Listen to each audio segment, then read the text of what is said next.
Hi, just a quick check if somebody can hear me. Hello, Bartek. Actually, everybody who is now in the room can see and hear us both, but I think we'd better start on time, right? Of course. Yeah, we've got like, it was just a check so that the sound is working.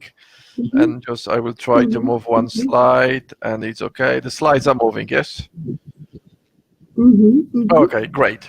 So I'm gonna stop with webcasting and I'm gonna join again just before 4. Okay, I will start introducing you 1 minute before 4, okay?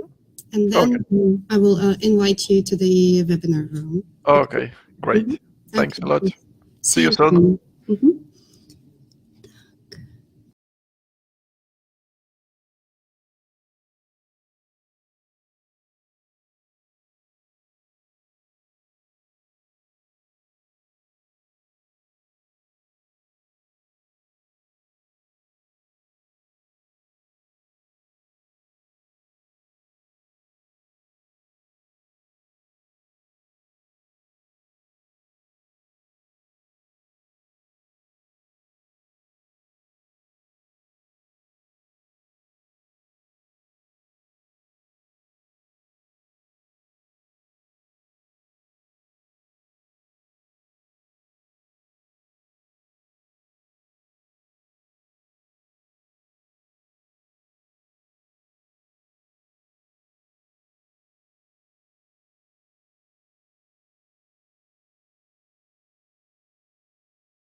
Good evening, good afternoon, dear colleagues. We are really happy to welcome you on our Pearson Marathon Back to School 2.0. And let me briefly go through the main technical issues before I introduce our fantastic speaker and his presentation. First of all, we really welcome you to ask your questions in the chat, and either the speaker or I will answer them during the webinar or after the webinar. And we really welcome you to send emails with your feedback to our company email, company@Language.Prosveshcheniye. We will send you the certificate along with the webinar recording, which will be available to you for 1 month. And we will send the handouts Bartolome prepared for you. So as you might know, all the webinars are being recorded, so you will get the recording, and you can see the whole program and register for other webinar, for the webinar which will be tomorrow, going through the link. And I'm really delighted to introduce to you our fantastic speaker, teacher, trainer, and coach, Bartolome Yaniak. Bartolome, we are really looking forward to your presentation on revision strategies. Okay, so the revision strategies, the first question is, can you hear me and can you see me? If you can hear me and you can see me and you can see the slide, can you type something in the chat? Oh yes, there is a plus, so I believe that's okay. So greetings from unfortunately rainy Warsaw today. So the autumn is coming, so let's hope that the summer will stay with us a bit longer. And we have around 1 hour of revision strategies. This will hopefully help you to either adapt something or think about something in the process of learning in general. My background is in coaching and psychology, so I'm going to be sharing you the knowledge I'm going to be sharing will come from these two fields and disciplines. So hopefully you will just see and get something useful just to introduce it in your professional or private life. But the first question, the question is I'd like to ask right now, why are you here? Okay, so what is the reason that you attended this webinar? If you could type an answer in the chat box.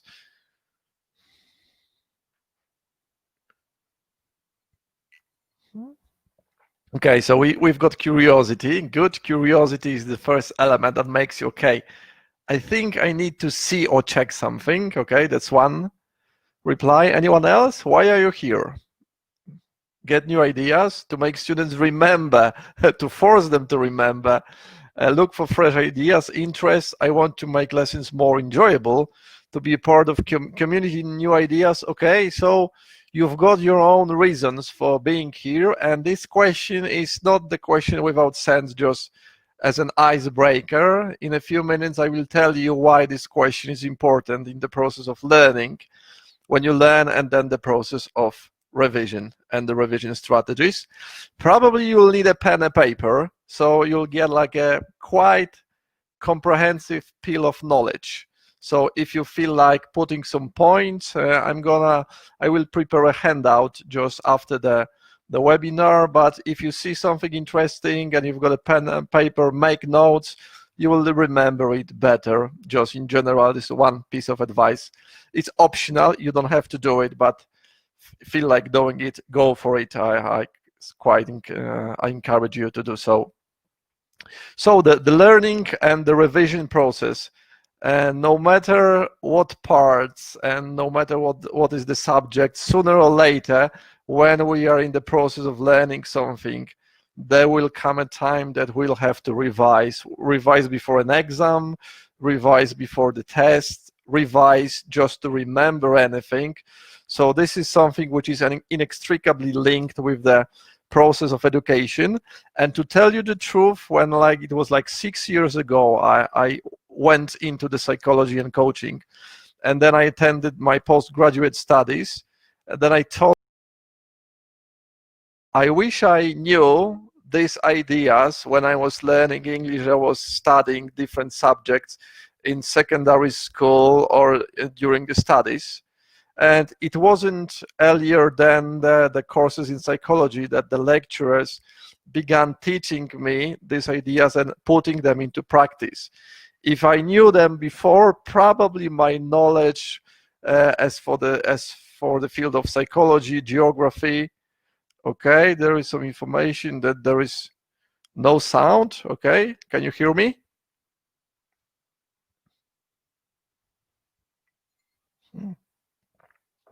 Yeah, is everything okay with the sound? Yes, okay. Great. So to start with, one definition that you'll need to remember, the memory. The definition of memory, this is just the system Philip Zimbardo, the voice and the face of modern psychology, as people call him. This is the system of processing information which operates constructively. This is the words to remember, in order to code, store, and retrieve data. Constructively means that you are a painter, okay? You construct the information from your memory, so it's not copying it. You've got the information. It's like a painter. You see you look at the tree and you paint the tree, but it won't be identical. The more you concentrate, the better the correlation. So if you want to remember something effectively, you need to learn how to code the information. Then there is a storage place, and then it's like retrieving the data, for example, during the exam. So these are the three most important elements and the functions of memory if you want to remember something successfully in the long-term memory. So the sensory memory is the first one, the working memory is the second one.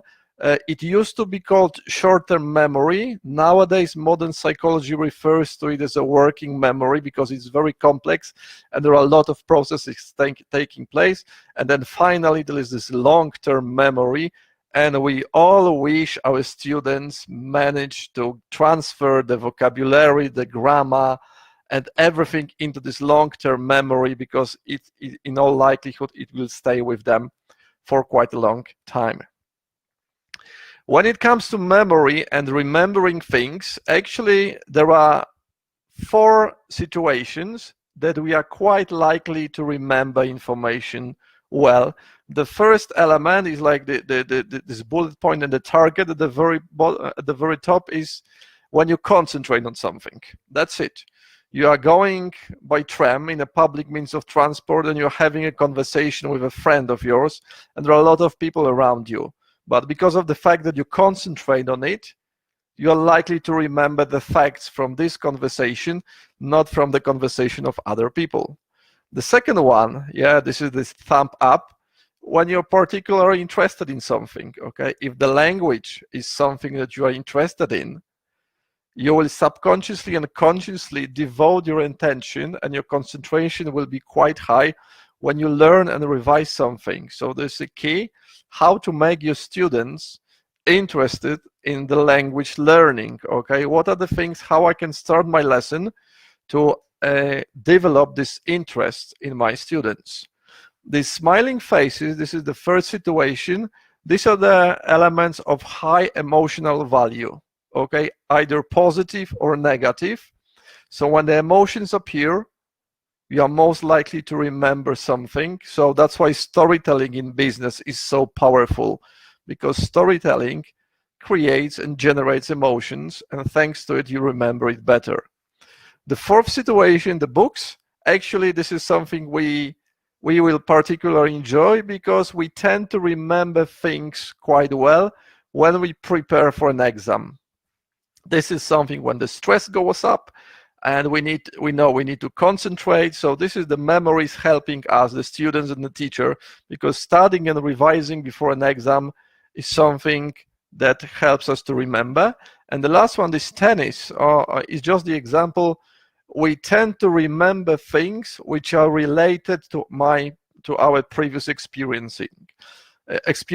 So imagine that I'm attending the tennis lessons, and I finish the lessons in the evening, and the next day in the morning I learn something, or I hear something about about this game. I learned something about my tennis coach, and because of the fact that it is related to my previous experience, I tend to remember things better. So these are the 5 situations when our memory is working quite well. And then there is these are the questions that I asked the question at the very beginning.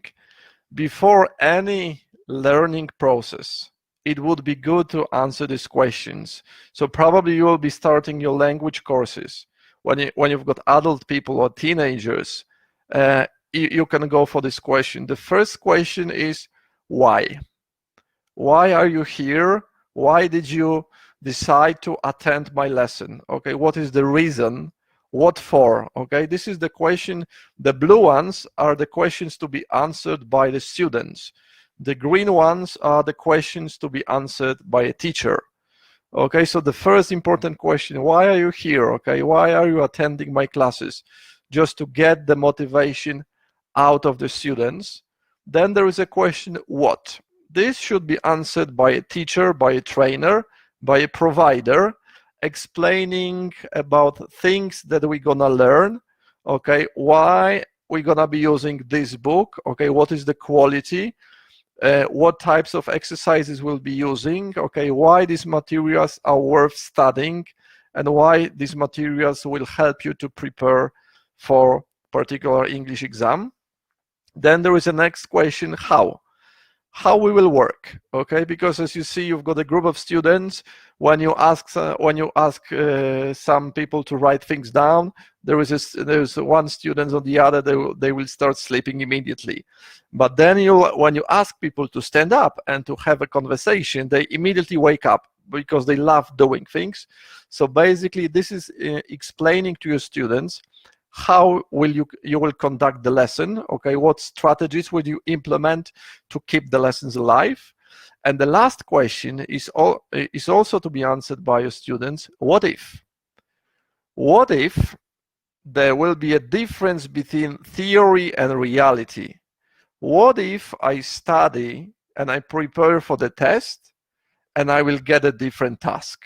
Okay, what if the stress kicks in? Okay, what if I forget during the oral exam the most important word? Okay, so this question needs to be answered for your students to develop so-called emergency strategies. Okay, what if the knowledge will be different, the theory versus reality? Okay, what if I study the language and I go on the street and I will hear someone saying things in English and I will not understand this person? Okay, what can I do in these situations? So these are the 4 questions that that it would be good if they were answered before the learning process at the beginning of the course or at the beginning of the training. Then there is like, when should I study? When should I revise? And how long should I revise? Should I spend all day, all night, like 2 weeks in a row? Or should I divide it into a different parts? If I decide to make a division, what is the appropriate timing? So this is where the cognitive psychology could help us a bit. So the first one is time physiology. Make sure number 1 is completely obvious, but still some people fail to remember about it. Make sure your students get enough sleep. That's it. 8 hours, the younger the students, the more time they need to sleep. If you prepare for an exam, or if you write an essay or your diploma project, etc., and you're gonna be sleeping 4 hours per night, and then you'll try to remember something and you revise before the exam, you shouldn't be surprised that your memory will not be helping you. Okay, so make sure you get enough sleep and you're gonna be well rested. This is the part that's as easy as the start. Then imagine, let's make it general situation, that you wake up in the morning. So what we know that between 6 and 12 o'clock, we call it the morning peak. This is the time for the enhanced learning. So when you handle the facts better, when the creative thinking is likely to take place. So these are the people that in the morning they come up with new ideas how to solve problems, and this is the time when you want to learn something new because basically you are fresh and well rested. So this is the morning peak. Then there is like 1 or 2 o'clock. It's called the energy refill. Okay, it should be the time for a break when you get enough food and water, and the physical activity is hyper important, especially nowadays when we are having online classes. I really keep my fingers crossed. Our schools in Poland, there is the decision that we get back to the physical reality, but actually we don't know how long it's gonna take. If they decide to close the school again or not, we're gonna see because of the COVID situation. Especially when you are sitting all day in front of the computer, this is the time for you just to go out, even on a balcony, and do the minimum physical activity to help you remember things better. And then between 2 and 8 p.m., it's called the afternoon peak. It's almost the same and yet different, because in this time you get an access, you get better access to long-term memory, and this is a perfect time for revising. Clarification is good, like asking questions like, listen, we learned this material and I'm not really sure if I understand it correctly, and this is when you structure the knowledge. I know that the language courses and the afternoon courses usually are in the evening. Well, that's the reality, because we've got public education in the morning, but this is what cognitive psychology knows about the memory, about the human being. So you've got the morning peak and you've got the afternoon peak, and if possible, you should use those periods of time accordingly. And then there is a question, how much time should I spend? How much time should I devote to learn and to revise before an exam? Or how much time should I spend if I write an essay or if I write a really big project? Is it the same or different? What I want you to remember is you've got perceptive concentration and creative concentration. These are professional names. You don't need to remember it. To make things easier, I call them System A and System B. So System A will be good for learning, revising, and there is a data intake. It means that you put the information inside from the workbook, from the lesson, from the video, from the PowerPoint. Basically, you consume the information. So this is System A, and there is System B, creative concentration, when there is no data intake, okay? So this is the time when you take the information out of your head and try to put it, for example, on a piece of paper, because you write an essay, or you paint a picture, or you do the test, okay? So this is the time when you have to create something, and depending on the system, the time length will differ, and you will see in a second what are the differences. When it comes to the System A, so the learning and revising, please remember that the best time slot for doing it is 45 minutes. As you can see in this graph, the first 3 up to fifth minute, this is the warm-up. This is basically when your students, or when you study at home, basically when you warm up, okay? So I will tell you in a second what to do during this warm-up period. Then you've got up to 18 minutes plus minus extra 5 minutes of high concentration period. This is where the revising and the learning is highly effective. So then you remember things and you work really hard. Then you've got around 5 to 7 minutes where your attention goes down. You start losing concentration. But before the break, there is yet another time that the teachers can use to help students remember or learn things better. This is just before the break. It can last between, as you can see, 7 to 10 minutes. And what some teachers do when they see the concentration is going down, one of the easiest symptoms when someone starts losing the concentration, you have the students, the yawning, of course, is one example, but the students, they start looking at their watches. Okay, I think it's about time. And when some teachers observe it, they can say that, like, listen, we've got, okay, what if the lesson lasts for 1 hour 30 minutes? I will answer it in a second. Okay, you'll get an answer probably in the next slide. When you see that they lose the concentration in these 45-minute slots, then what you can say, okay, we need extra 10 minutes, or we have extra 10 minutes before the break. And this information sent to students that in 10 minutes they will have a break, they will help them to reactivate and just to boost the concentration up one more time. So this is the typical learning or revising process that could take place on a day. So you've got every circle represents like 45-minute slots. If the lesson lasts for 1 hour and 30 minutes, I would still go for a mini break, and I will tell you in a second why and what is the most appropriate time break for this particular element. The fact that these circles are in different colors, it's not without any sense. And the same, I will tell this information to you in the forthcoming slide. So you've got 45-minute slots, like 4 of them. Then you've got 2-hour break, and you've got still 3 45-minute slots. And basically, it's calculated so that you'll have some extra time during the day for different activities. So this is system A. When you learn something, when you revise, 45 minutes. And there is a break. Okay, so there is a break, I told you. So how much time would be the best for having a break between these activities, and what to do during the break?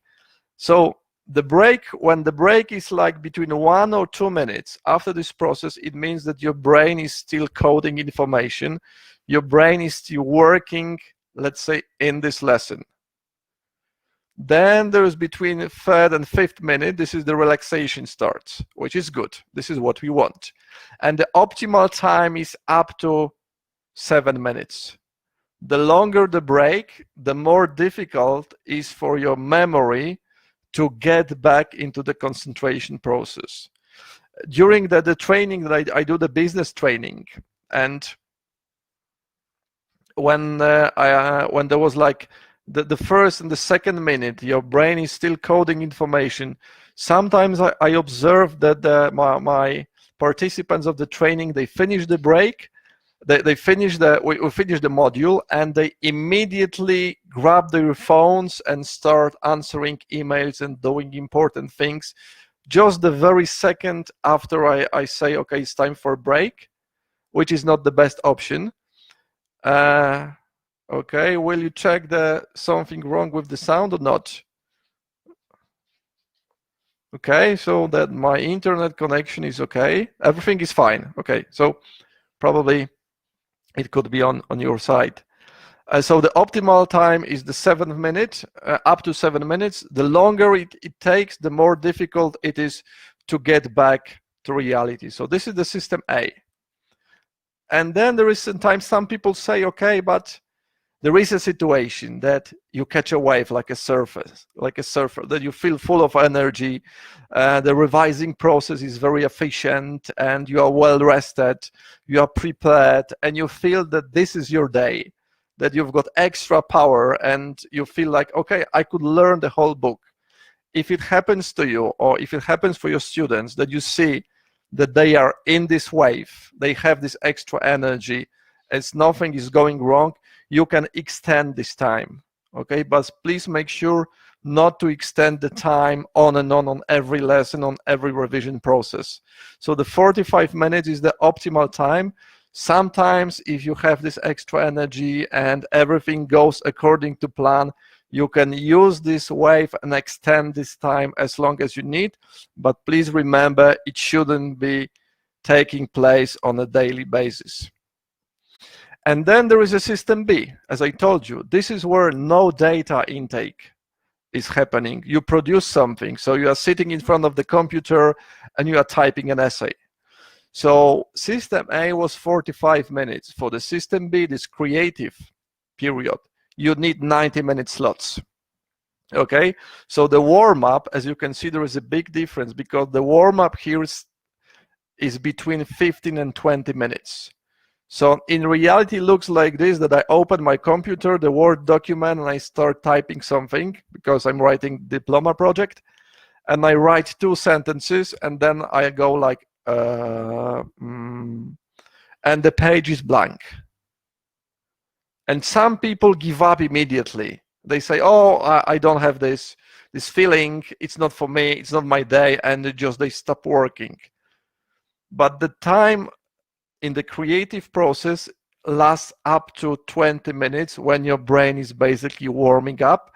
So we shouldn't be stopping at this point, even if you write like 1 or 2 sentences, because we still process the information, we still gather the ideas. Then you've got around 70 minutes of high concentration time. This is where the people click and they start writing, and they write and write and write and write for 60 minutes. Then before the break, there is like a period of 10 minutes when your concentration starts going down. So when you experience this loss of concentration, it's not the best option to force yourself to write extra sentences, to create extra PowerPoint slide, or to put anything extra out of your memory. The good option is to go back during these 10 minutes and check your work.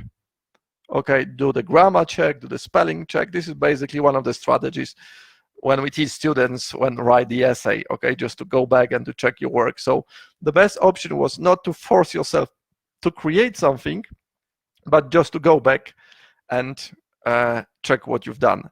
And then there is a break time, but there is also a difference between system A and system B. System A, when you learn or revise, that optimal time is between 7 to 5 minutes for break. In the system B, when you create something and you work for 90 minutes, the optimal time is 20 minutes break, because you're doing a really hard work. And during this 20 minutes break, it is the time to hydrate yourself, definitely to do some walking, any physical activity, to get a snack, starts breathing. You open the window and you start breathing, hopefully the fresh air. And especially in times of isolation, this is the time to take your eyes off the screen. That's it. You are working really hard for 90 minutes, so give a chance to your eyes to relax a bit and just to get ready for the next session. So in a typical day, but this is the example of a highly intensive day. Okay, you've got these 90-minute slots, 5 slots a day. You've got 2-hour break. So this is like you devote whole day to this creative process. It's going to be a very intensive day, but it's possible when someone is doing a very important project. So there's a system A and system B. And there is one element. Some times ago, I think it was in the 80s, there was a technique introduced which is called Pomodoro Timer. Have you heard of this technique, Pomodoro Timer?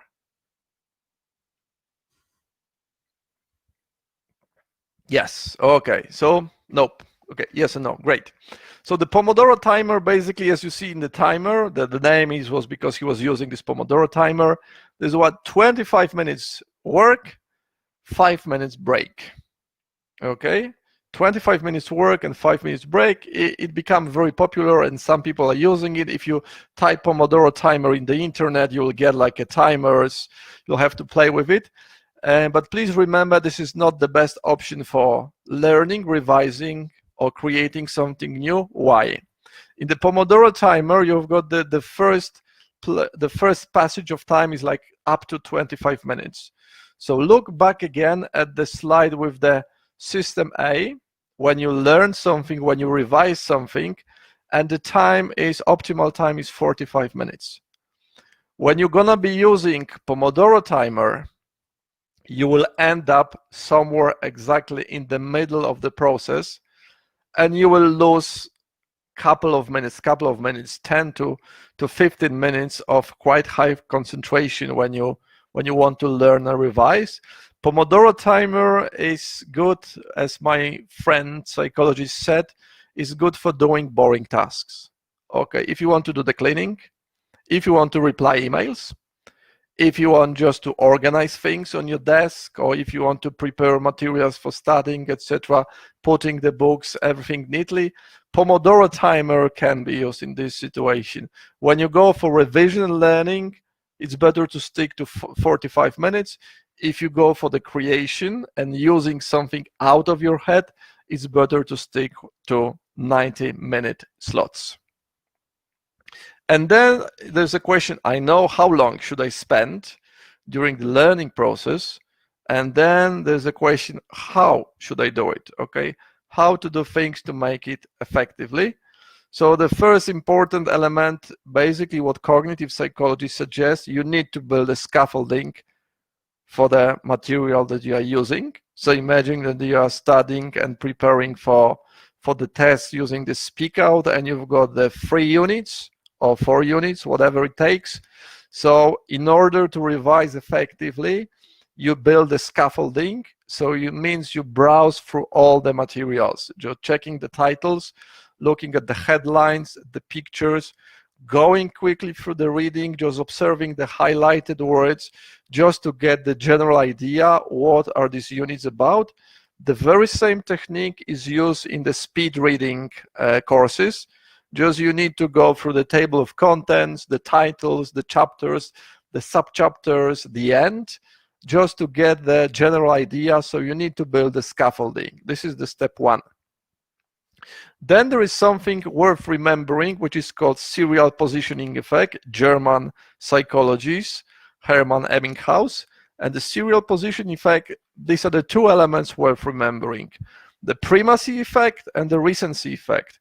The primacy effect, basically it means that initial items are stored in the long-term memory more effectively. To put it in the normal reality, you will remember things better, the ones that you learned in the first place. So imagine the first page of the unit.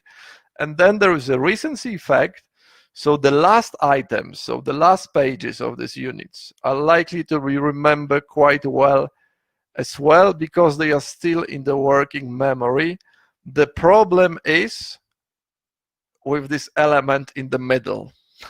So the question is, how can you handle this situation? What's the possible solution?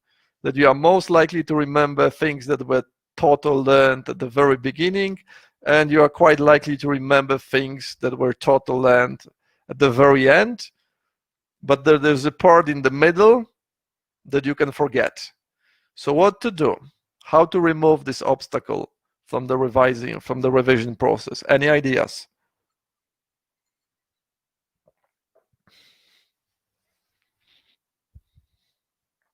Anyone?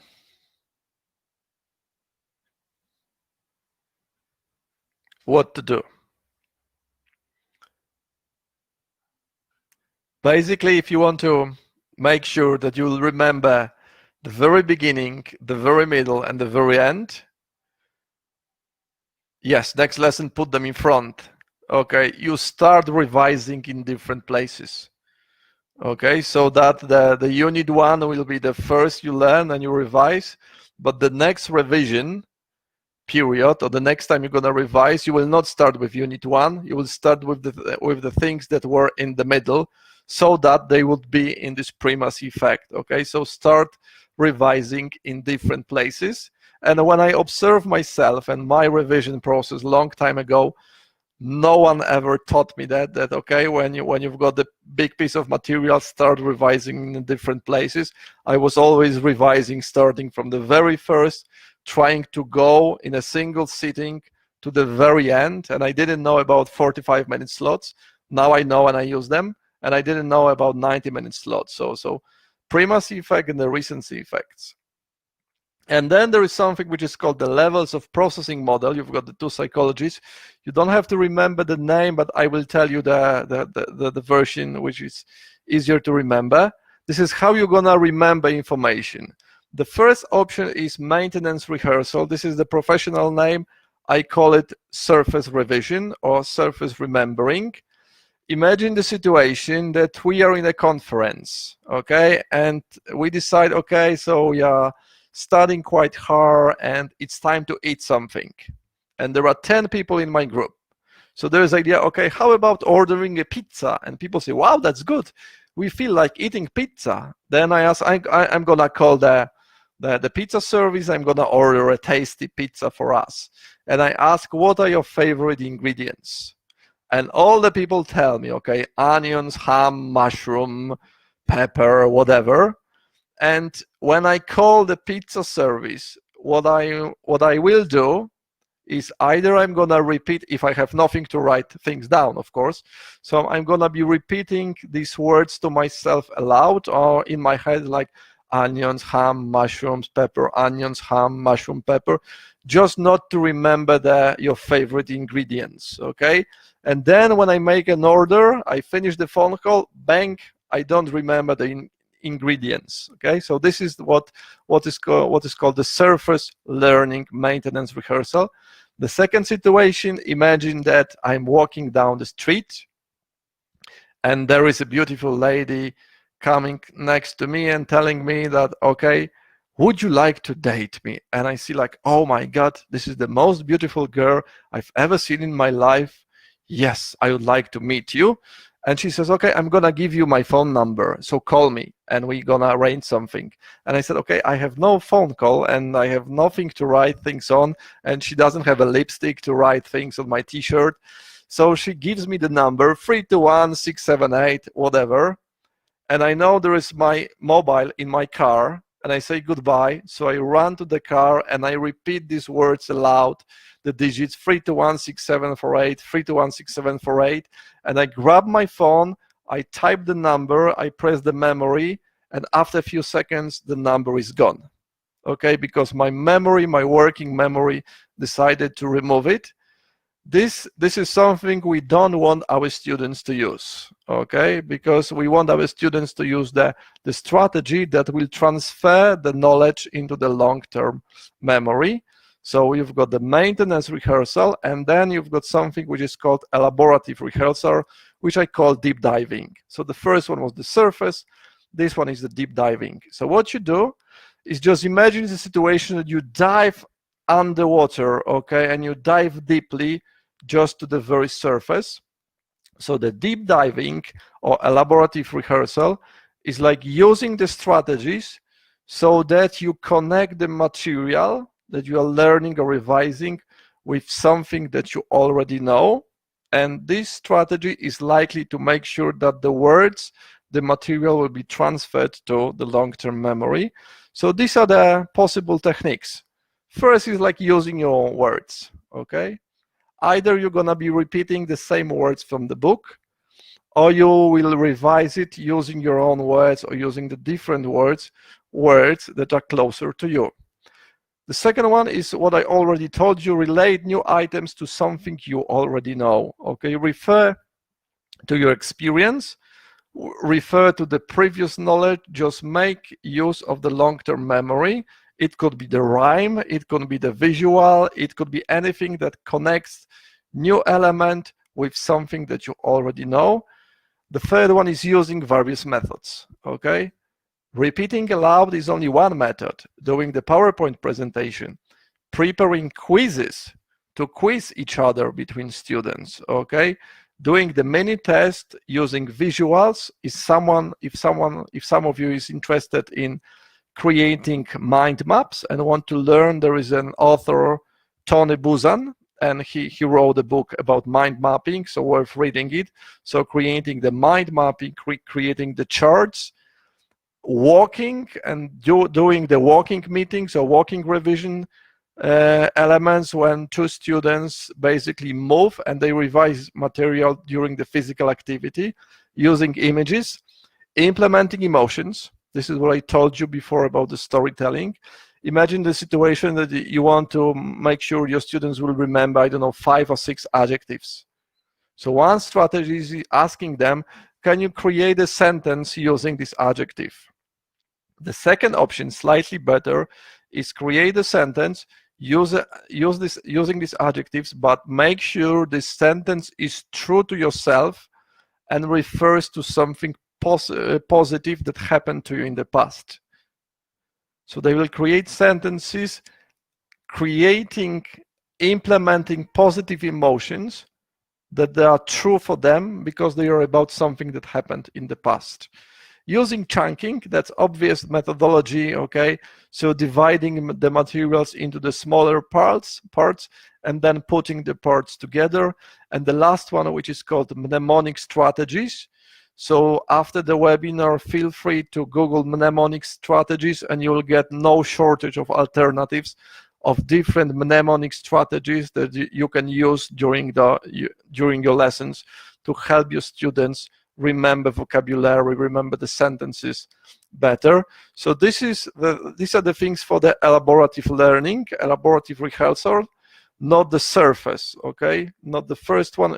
This is just the surface, ordering pizza or remembering the phone number, and the information goes away quite quickly. The second one, this is the passage to the long-term memory.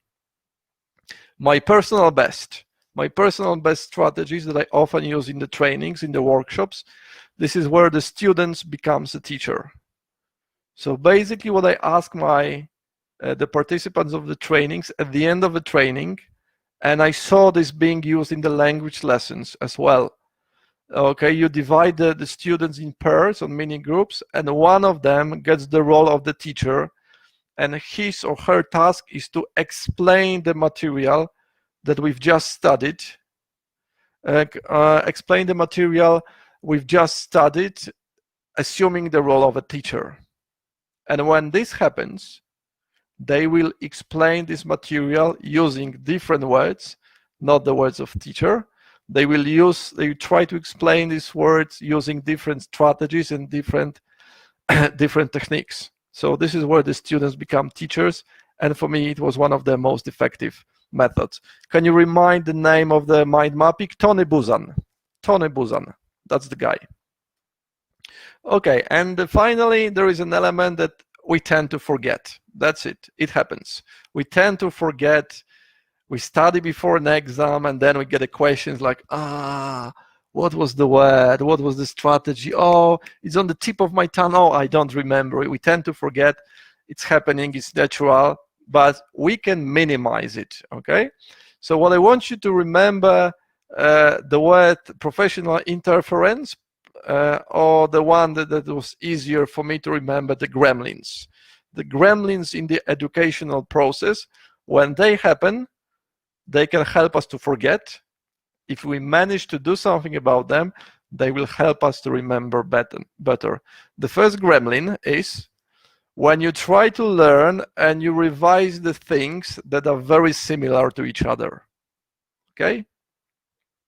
When you try to learn and you try to revise things which are very similar to each other. For example, you are revising present continuous, and then you are going for the present simple or present perfect continuous. You are revising the tenses all day long, yeah? Or you're learning history all day long.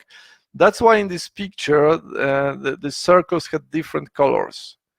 So just to remove these gremlins, make sure that you've got 45-minute slots devoted, say, to grammar. Then you've got 45-minute slots devoted to vocabulary. And then you've got 45-minute slot devoted to the reading skills, whatever, just to make sure that the items will differ from each other. That's the first gremlin.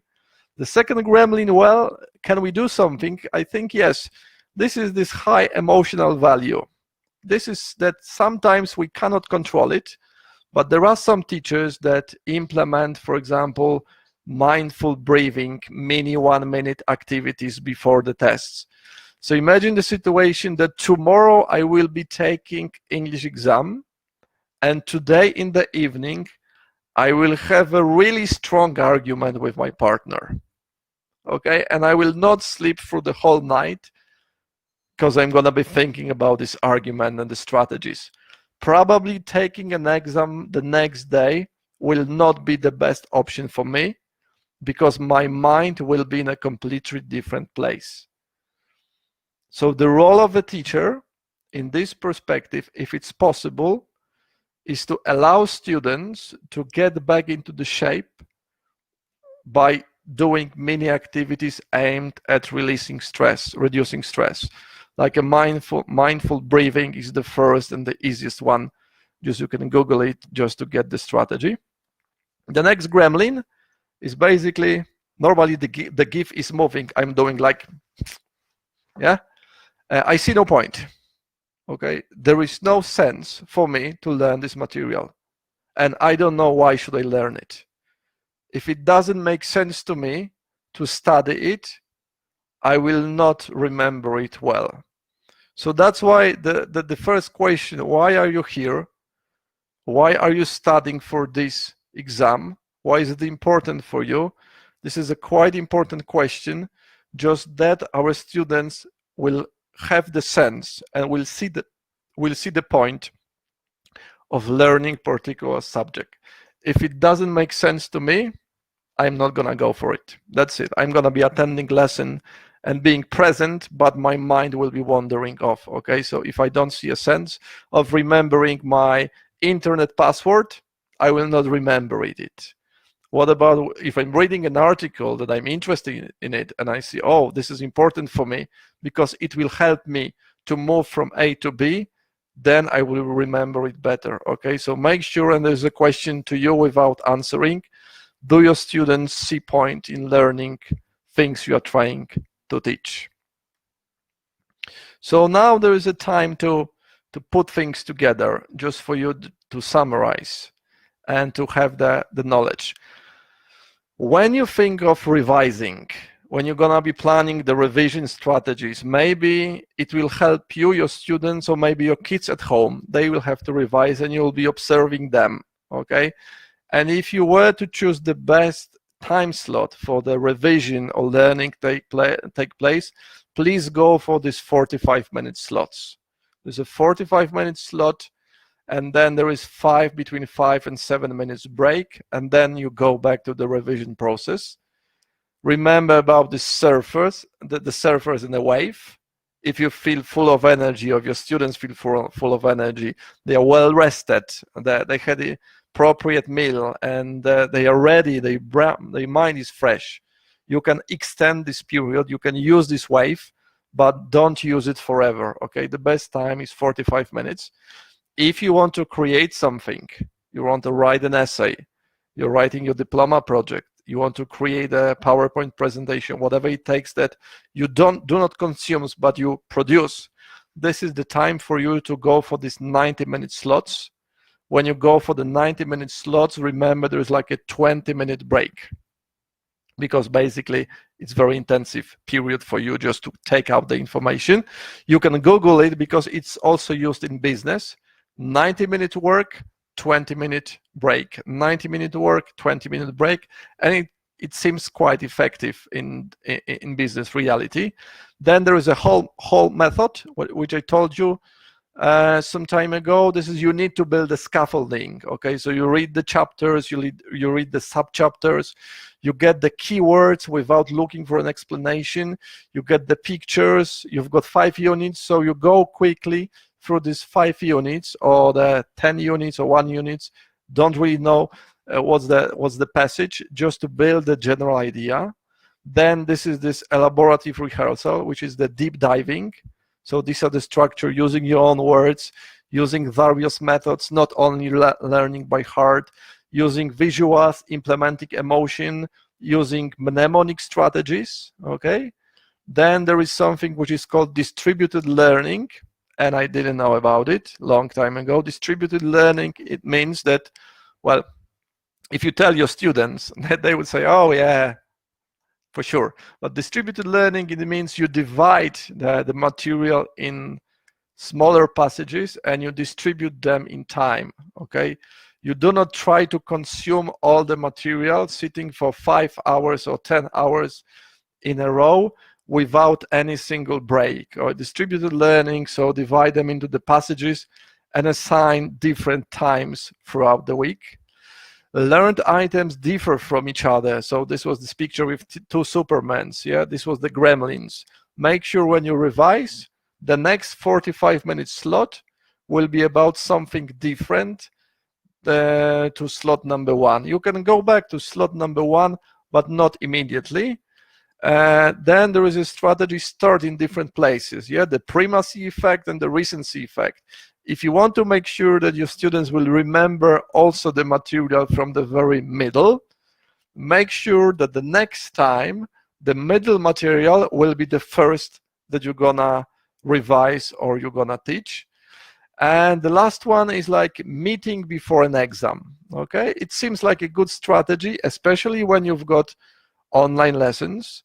Just you devote extra time or organize extra lessons for the students or the small group to meet before an exam and just to clarify, just to answer all the questions and just to make them prepared, just asking them, how would you teach present perfect to me? Imagine that I am a student and you are my teacher. How would you explain present perfect to me? Okay.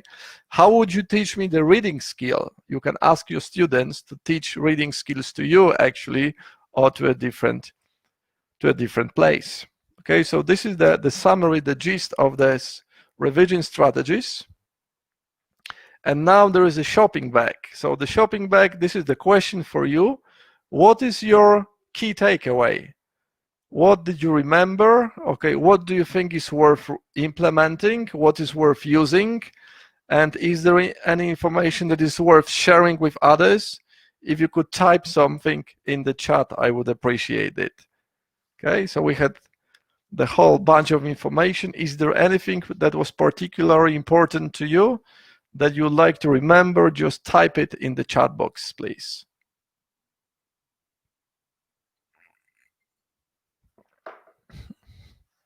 Okay, schedule timing. Okay, time slots. Great.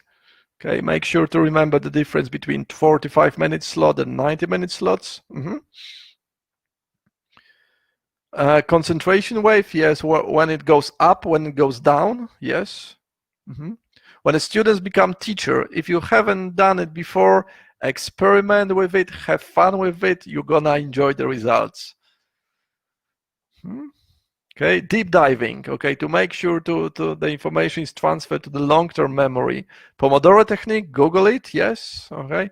Morning peak, okay, this afternoon and morning peak. So if you have a chance, or your kids are at home, so make sure to use the morning peak and to use afternoon peak for something different. The slots to involve emotions, a very powerful strategy. But if you manage to involve emotions in your lessons, your students will remember things much better. If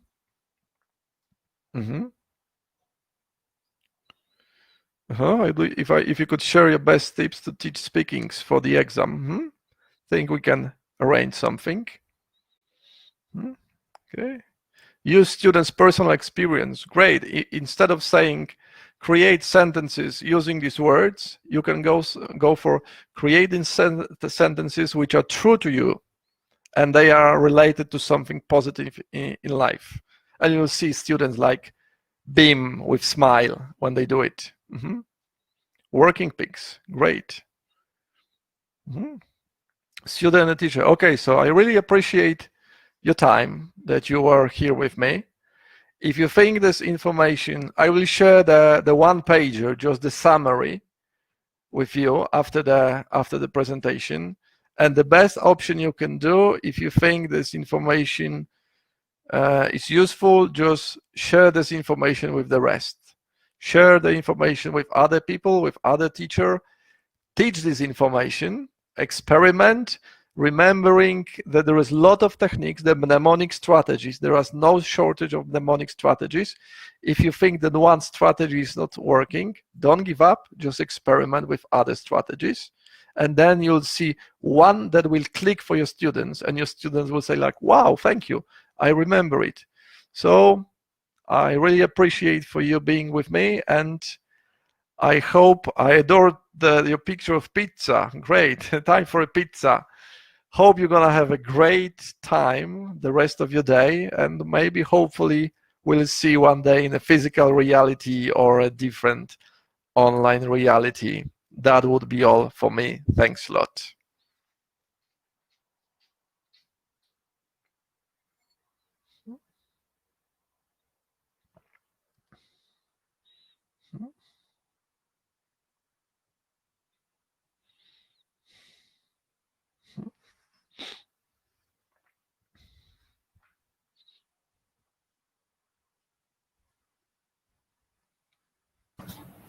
Dear colleagues, thank you very much for your feedback, and we also would like to announce the last webinar in our Pearson Marathon Back to School 2.0, which is going to be tomorrow at 4 p.m. Moscow time as usual. And our fantastic colleague Asiya Burnasheva is going to speak on grammar and on my grammar lab. We'll be really happy to see you tomorrow. Thank you very much for your time, for your attention. Thank you very much, Bartolomei, for this fantastic presentation on revision strategies. Thanks a lot. Bye-bye. Goodbye.